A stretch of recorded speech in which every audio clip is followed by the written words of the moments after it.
কিন্তু কয়েকটি রাজ্য সেই দিক থেকে পিছিয়ে আছে। তাই নবাব বাহাদুর এগিয়ে থাকা রাজ্যকে পুরস্কৃত করবেন। সবার প্রথমে আমি ডেকে নেব কৃষ্ণনগরের রাজা কৃষ্ণচন্দ্রকে।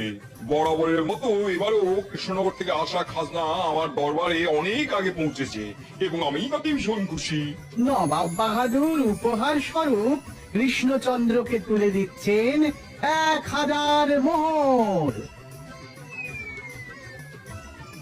সাবাস কৃষ্ণচন্দ্র, তোমার রাজ্যে এত ভালো ফলন, এত ভালো মৎস্য চাষ, উন্নয়নে আমি খুশি। এই নাও তোমার পুরস্কার। ধন্যবাদ, ধন্যবাদ জাহাপনা, ধন্যবাদ।